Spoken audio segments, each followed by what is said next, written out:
Example, ATM. Internal aspects. How to validate the card.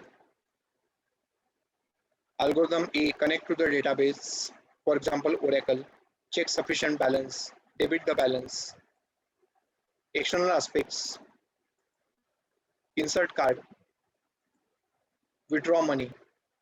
Insert card, that interface is external aspect. Withdraw money, that button withdraw is external aspect.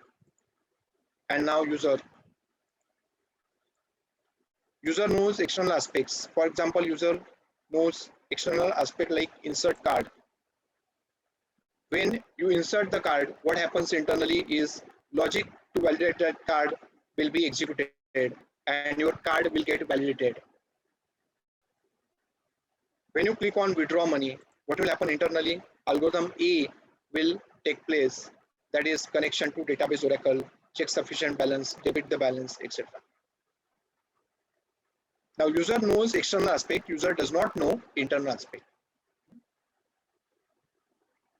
What is the advantage of that? Tomorrow, logic to withdraw money can be replaced with some different logic. Algorithm B, connect to the database MySQL, check sufficient balance, debit the balance, etc. Even though this internal aspect has changed, but there is no change in the external aspect. Okay, user has to click or user has to press the same old button, withdraw money.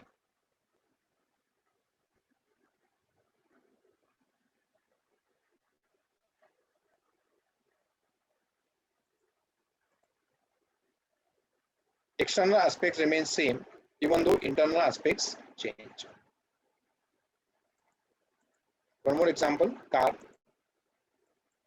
User start the car. When user starts the car, these all things happen. When user changes the gear, now start the car, change the gear, all are external aspects. And when he starts the car, what happens is internally is internal aspect. Change the gear, that interface where you change the gear, that is external aspect. When you change the gear exactly internally, what happens? That is internal aspect. Accelerate the car, what happens? So all these are external aspects and all these are internal aspects.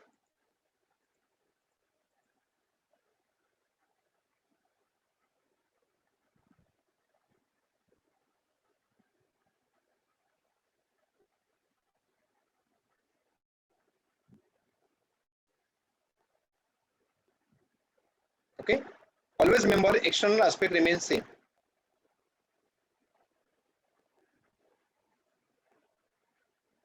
And now here only I will explain relationship between abstraction and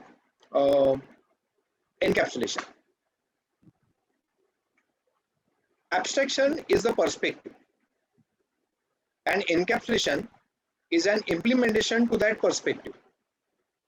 Abstraction is just a perspective, and encapsulation is an implementation to that perspective. What does that mean? This is the best example, this screen. When user looks at the car, what is user's perspective? Does user think about technicality of that car, internal details? No. User's perspective is how will I start the car, how will I stop the car, how will I change the gear, how will I accelerate the car.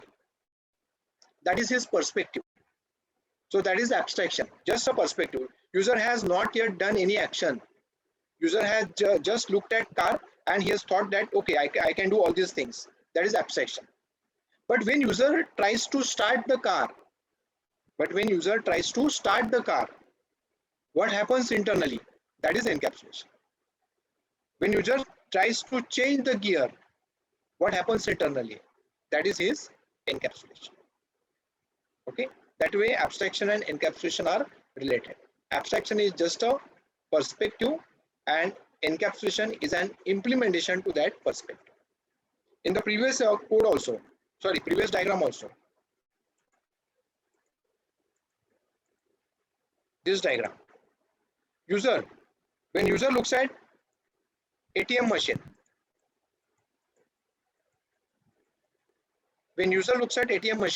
what is user's perspective? How will I insert the card?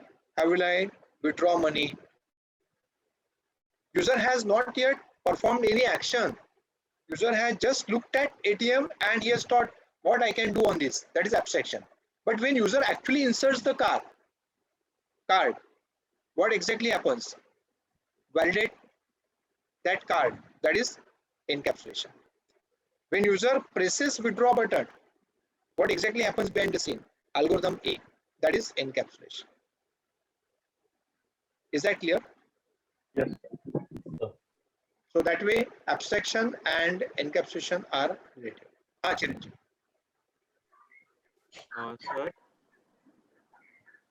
Sir, in this relationship between encapsulation and abstraction, sir, the person who knows the internal aspect, like who is changing the internal aspects, for him there is no abstraction now, because he knows the external aspects too, and based on the external aspects, he is modifying the internal aspects.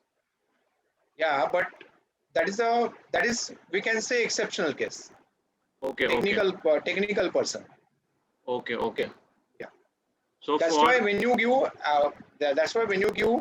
example of abstraction, always mention at least 2 viewers. Okay, at least 2 viewers. Okay, thank you. But there are a number of people who knows about this What concept, like external aspects and internal aspects. There are a number of people they know the relationship between them. No. Who knows how to validate the card? Do you know how to validate the card? No, but there are few members like they know the internal as well as the external as well as, like he said that. So but that is what is exceptional case I said. No, okay. Not everyone. Here we are talking from the user point of view, layman point of view. Layman's abstraction, and when he performs that action, what happens? That is internal aspect. Okay. If everyone needs to know internal aspect, then you cannot use any real life object. Correct? So when you perform any action, what internally happens? That is internal aspect. About car, mechanic knows the internal things. We don't know internal things. We don't have time to know that because our field is different. Mechanic's field is that only. So he knows everything. He has got specialty in that. We have got specialty in some other field. Correct? So from our point of view, from user point of view, all these concepts we will discuss.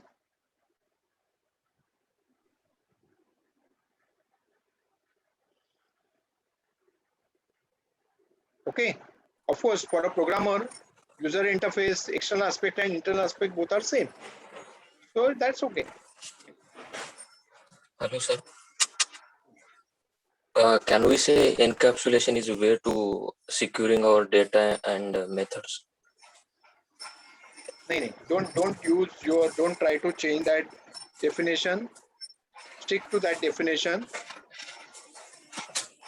Is separating the aspect of an object into internal aspect and external aspect. External aspect should be known to the user or other part of the system. Internal aspect should not be known to the user or other part of the system. Advantage is tomorrow internal aspect can be removed, replaced without breaking the relationship between user and the object. Hello, sir. Yeah. Sir, can we say creating a class as encapsulation? No, wait. I have not yet discussed how to relate encapsulation with the coding. Abstraction I told you. When you look at documentation, you say, okay, this is a class. I can do these things on that class, on that object. So that is your abstraction, just a perspective. So again, I will relate this encapsulation with the coding and with the same example. Here. Now, we just discussed that developer will define following class, compile it, store that .class file in jar, distribute documentation of student class, and that documentation also will be given to client, and then client will come to know what what he can do on the class. So how that documentation will look like as far as student class is concerned. So here I'm trying to write documentation of student class. What will be visible to client? What will be visible to client? Client can see class student. Client can see class student. And client can see set name.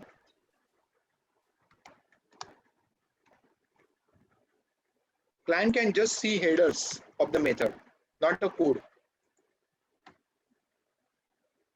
Void set name, string get name,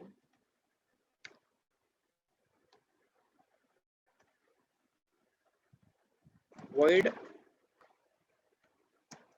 set age,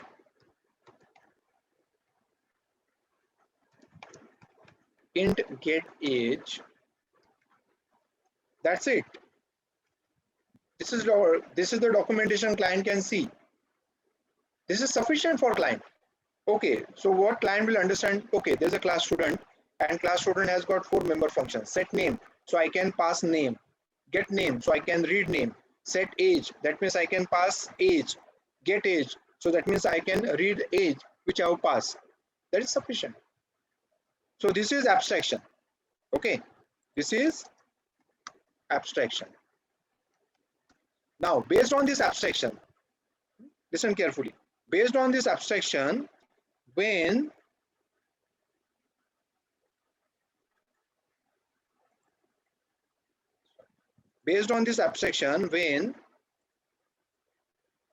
client calls set name, set name, this is external aspect. And what is internal aspect? Code inside set name. That client does not know what is written inside set name. That client does not know what is written inside set name.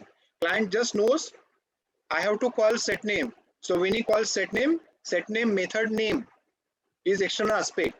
What is internal aspect? The code or logic written inside method. Now that client doesn't need to know what happens to Rahul.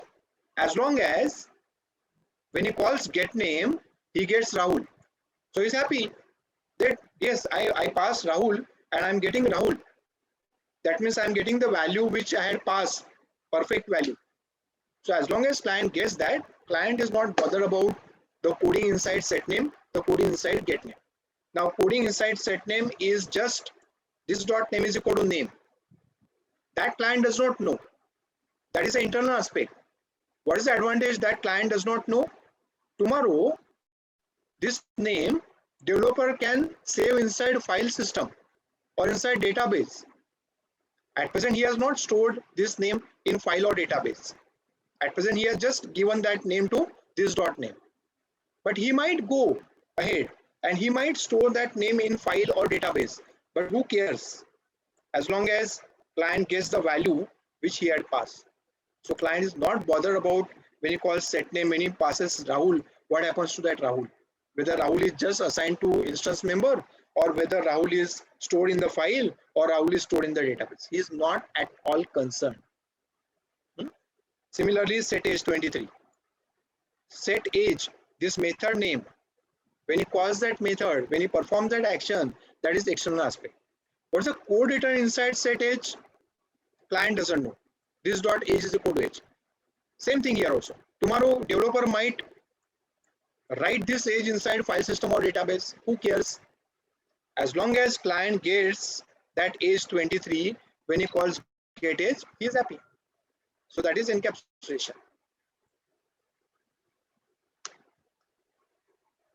Clear? So when you call a method, that is your external aspect. But what code is written inside method, that you don't know. That is internal aspect. That internal aspect can be changed. Of course, method name will not change. So you go, next day you go on calling the same method.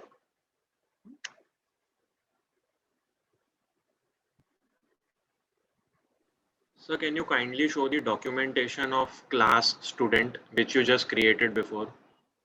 I have not yet created documentation of class student. Class student is my class, user defined class. Yes, we will create documentation systematically. The way James Gosling has shared jar file and documentation to all of us, because all of us we are client to James Gosling. We will play two roles after some time. We'll play the role of developer first, and then we'll play the role of client. In that example, we will see how to create documentation of user-defined class. At present, here I've just explained that documentation will be something like this. Documentation will be something like this. Headers. Yes, sir. This file only. Yeah. So this is the documentation, not exact documentation. Exact documentation we will create. But I would like to tell you that in documentation, what you get to see, you don't get to see the code. You get to see method name, you get to see parameters, return type. That is sufficient enough.